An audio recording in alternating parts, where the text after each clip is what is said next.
I'm Tom Mitzi, and today my guest is Dick Johnson. Dick, welcome to Thousand Oaks Living History. Thank you very much. It's a pleasure being here. Dick, when did you come to the Canal Valley? Moved here on the 15th of April, 1964. Remember it because it was income tax day. And we moved in here from Redondo Beach. We'd been staying in an apartment, and Thousand Oaks seemed to be the place that I could afford to use the GI Bill and get some, buy a home for my wife and our son. So that's what brought you here? Basically, yes. We had been looking. We had lived in Culver City. We had lived in Westwood when I was finishing up my master's degree at UCLA, and we had moved down to Culver City and then down to Redondo Beach, and just, you know, every several years moving.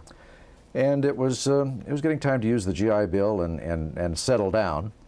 And so we started looking for places, and Joyce had done she was modeling at the time, and she had done a job out here at the in the Conejo Valley, and the ads, of course, were all over the place because the Jan's company was really developing the entire area, and we saw the ads and drove out and fell in love with the area and said, "Gee, here's a place we can afford, and let's move in." How did Thousand Oaks differ from Culver City and Redondo Beach? And Culver City and Redondo Beach were all grown up, and apartments and houses were small, all running about 5 to 10 years old. The big push was further down in Orange County, where a lot of the orange groves and everything else was disappearing for housing tracts. So in those areas of Culver City and Redondo Beach, and the beach, of course, being close to the ocean, things were very small and very expensive. And out here, everything was new and fresh, and you could buy a house that actually had a good-sized backyard, and houses weren't right next to each other, and it was really a very pleasant place to move to. what are your earliest memories of Thousand Oaks in the Canal Valley? Well, my first memory of our moving in was we were awakened the first morning we had stayed in our new house by the strangest sound that my wife Joyce and I were always city folks, that we heard this strange noise outside that we didn't understand what it was. We ran outside to find that there was a whole herd of sheep grazing on the hill right behind our house. We were really out in the country, and even today people are lamenting the fact that there aren't the equestrian trails and the horse country type atmosphere that was so prevalent in Thousand Oaks has kind of disappeared a little bit. But it was very open and very country, and we had the house that was our street ended. We were the third house from the end of the street. That street now goes through and has for probably 20 years now. But it was kind of like when people would come out and visit us, and say, "You're really you've gone to the far ends of civilization. You're really out in the country." Mm-hmm. How's Thousand Oaks changed since you've been here? Well, it's changed a lot. It's not only grown, but it's city government. It's opportunities for the arts. It's everything has expanded tremendously. The first year we were here, you got the impression that the sidewalks rolled up at 6 o'clock, and there was nothing to do in the evening except maybe go to a movie. But there was just nothing to do in the evenings. Now with the Civic Arts Plaza, with the other organizations around, all the restaurants and the shopping areas, the Oaks Mall. There are places to go and things to do, which is very different from what it was when we first moved out here.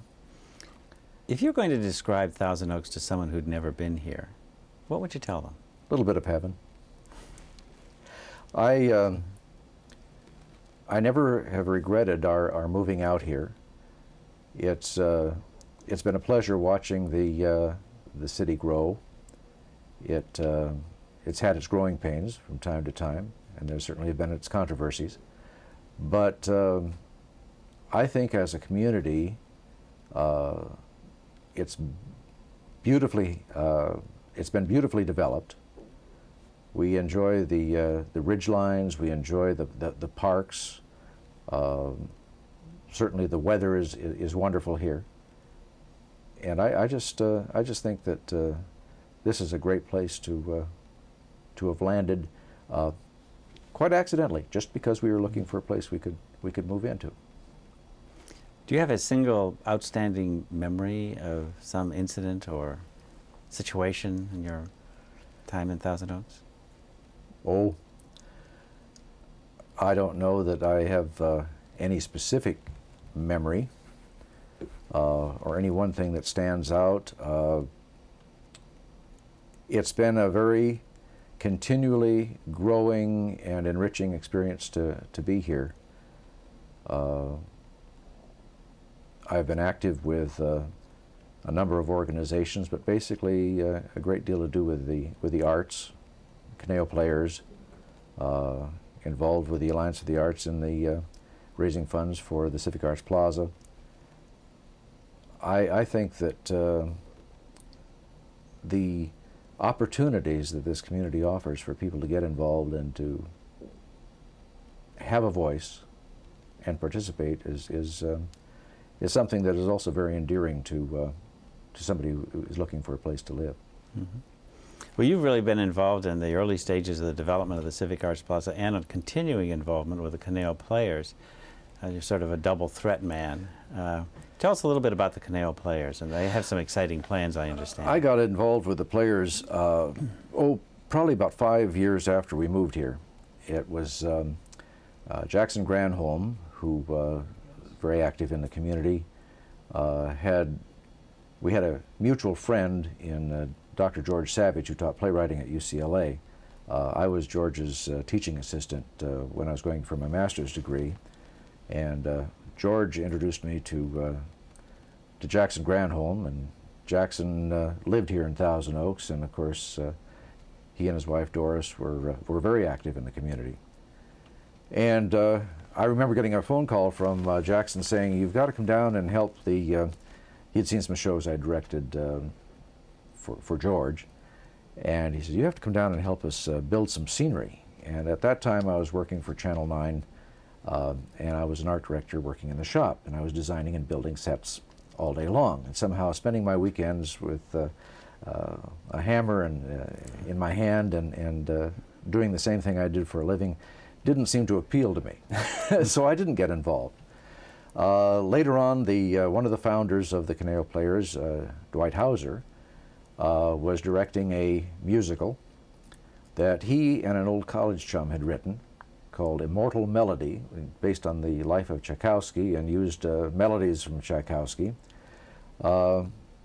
Asked if I would work with him on putting the show together. And I did, and that really was where I became involved with the Conejo Players.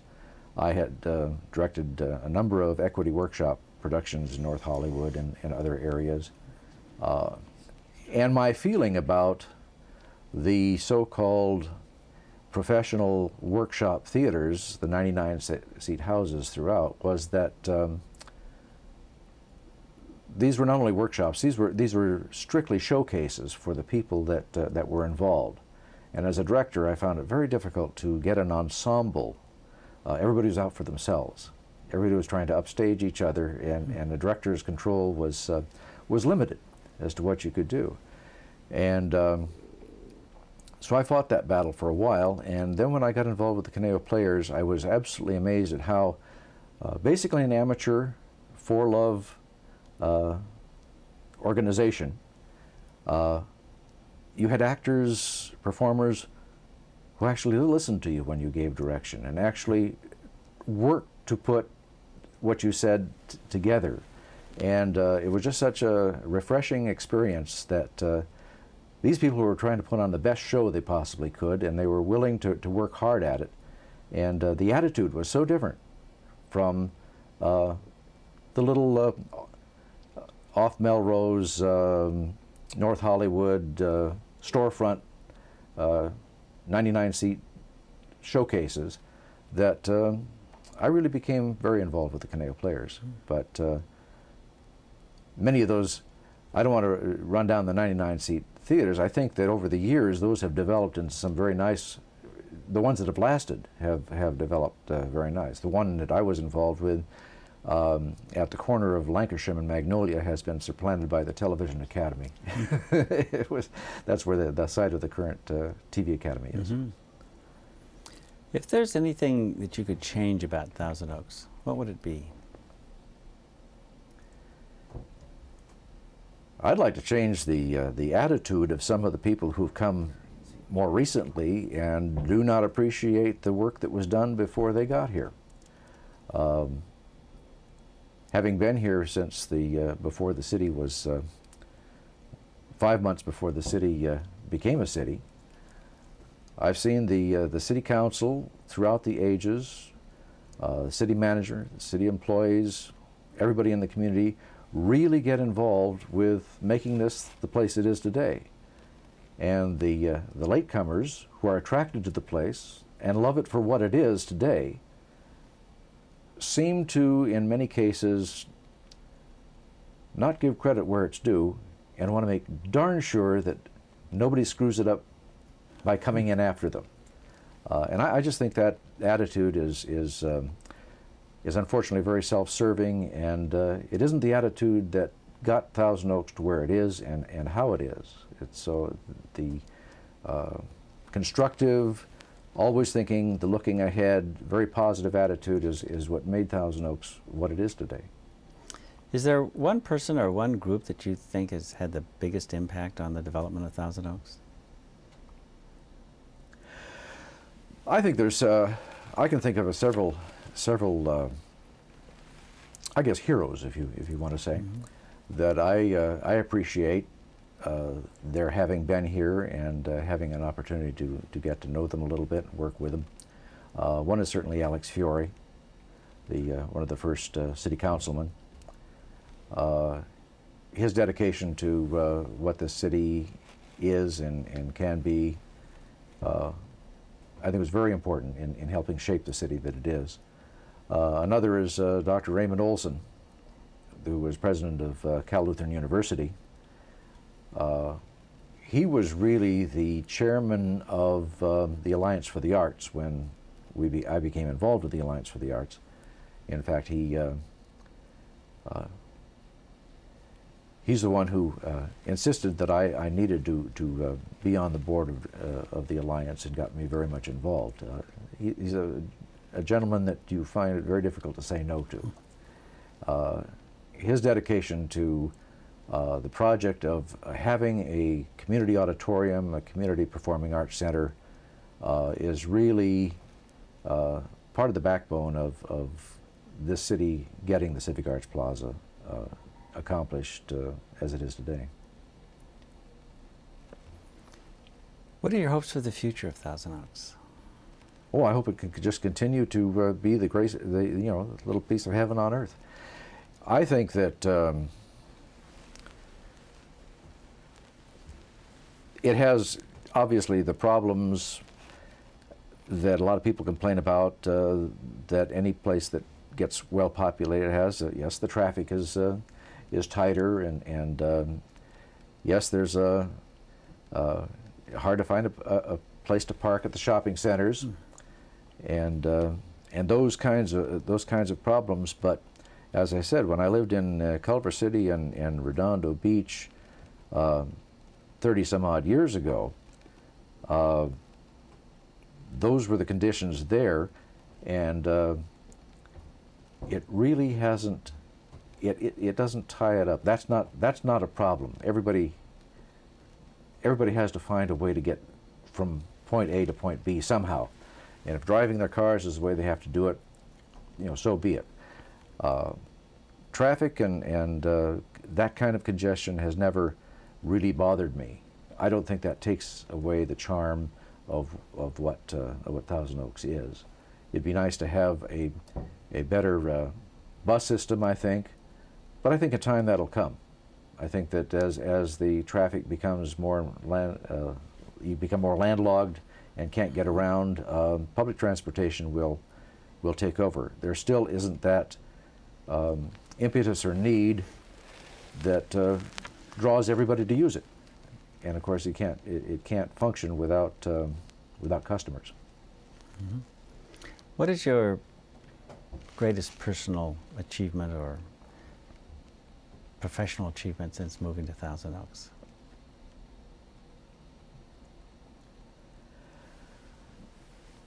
I don't know. I've always been involved in a lot of different things.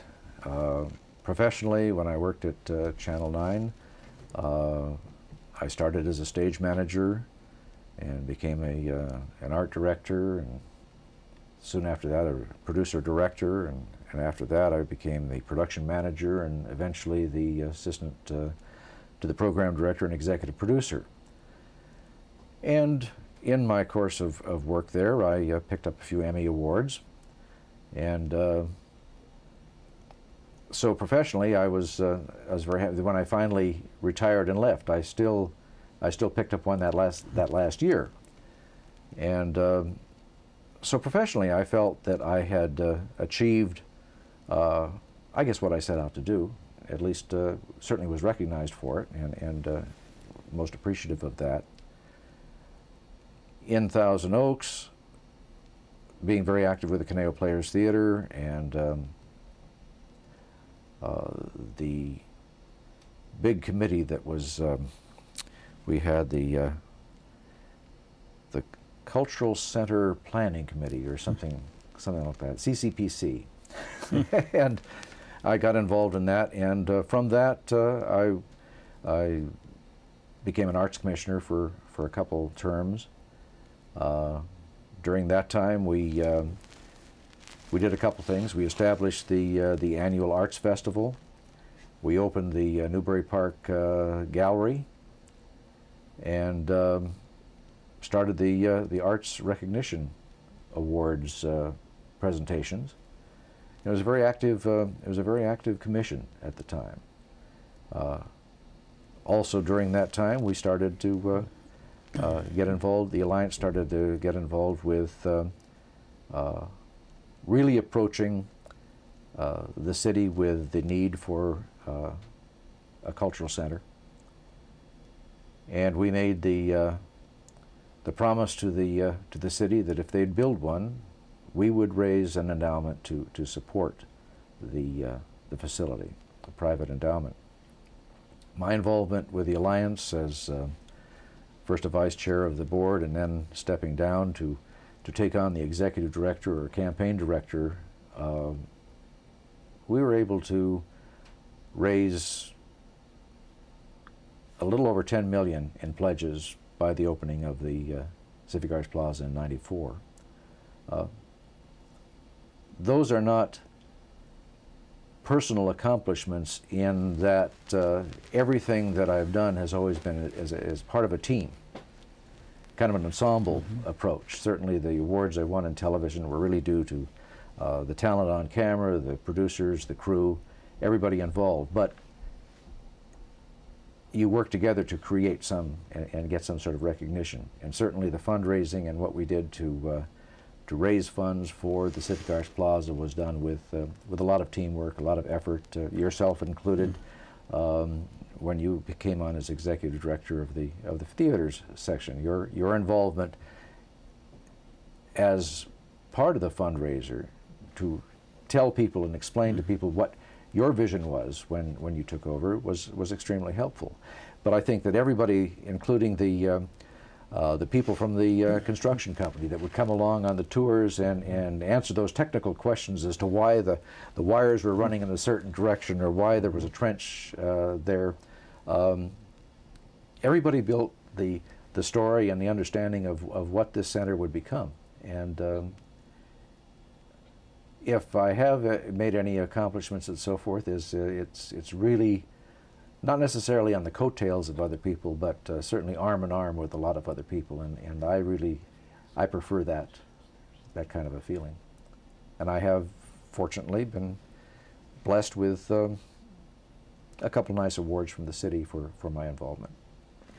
Do you have a personal motto?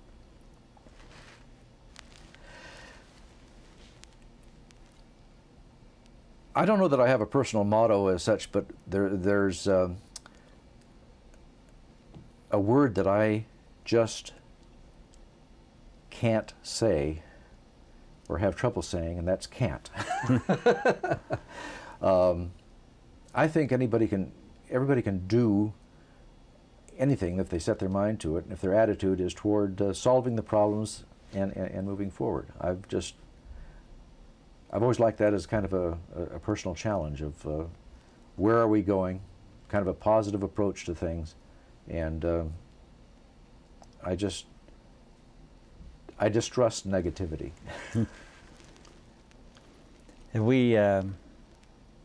What haven't we asked you that we should ask you? What would you like to talk about? Well, I can talk a little bit more about the Conejo Players. Last year was our 40th anniversary. We produce 5 what we call main stage productions a year. Those are the ones that the productions that we build the set for and so forth. We have a variety of productions. We try to put 2 musicals on a year, a drama or a mystery, and a couple comedies, and we try to build a variety of the 5 shows. On the stage of the 3 non-musicals, we put on what we call Conejo Afternoon Theater, or we call it CAT.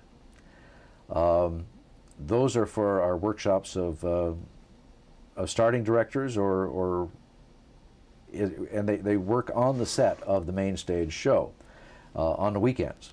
So we get another 3 productions out of it then. This last year we squeezed in a production for children's theater of Pinocchio, and it was such a great success that next year we're scheduling 2 children's theater productions. So we'll really be putting on 10 productions a year starting next year. The wear and tear on our theater, when it was first built and opened in August of 1964, again, just a few months before the city became officially opened, the house only sat 126 people. In the early 80s, we were able to expand the theater by building aisles further out on the sides and put in kind of continental seating and raise the seating capacity to 188, added some bit more lobby space and better restrooms, and then at the end of the 80s, 89 and 90, we added a complete backstage area to expand our set construction, storage, and all that. We are now faced with the fact that we really need to work on our air conditioning and heating and some of our amenities. One of the downsides, I guess, to being blessed with a new facility in the area like the Civic Arts Plaza and the Forum Theater, and the fact that the 2 high schools, Newbury Park High School and Thousand Oaks High School, as well as Moore Park College, all have really brand new performing arts facilities, and our 35-year-old building is beginning to look a little unkempt, and a little limiting. So we have decided to expand, refurbish, make the lobby a little, enlarge the lobby, clean up enlarge the restrooms, the snack bar, put in an orchestra pit, because our musicals, we put the musicians wherever we can, and it would be nice to have a place for them, a little more traditional place for them. Backstage, we want to put in an electric workshop for lighting, and a new scene dock, and basically a large reception hall that we can also use as a rehearsal hall, because rehearsal space, now that we've got 10 shows going, is becoming to be, we're stepping on each other. So that's the dreams and the plans for the Conejo Theater for the future, and we're fundraising and working toward it, and I think we'll be successful. We serve an entirely different type of, not a different type of audience, but our mission is a little different than what the Civic Arts Plaza or the high school or the educational institutions have. We share with everybody that we want to put on good shows to entertain the public, and that people can find things to come and see that they enjoy. But the second part of our mission is really to provide an outlet for volunteers interested in theater arts to participate. And unless you're in the educational institutions, or if you're a professional in a number of the various companies that perform here, there's always room for more community activity and community volunteer in both on stage and off stage, and we kind of, that's our niche, and that's kind of what we serve the community. How would you like to be remembered?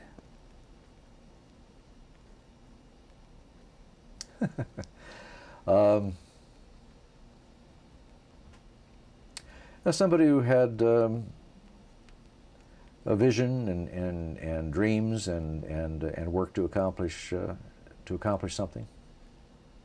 Work to make life a little better. Just something positive. Well, on that positive note, thank you very much for being our guest today on Living History. Thank you, Tom.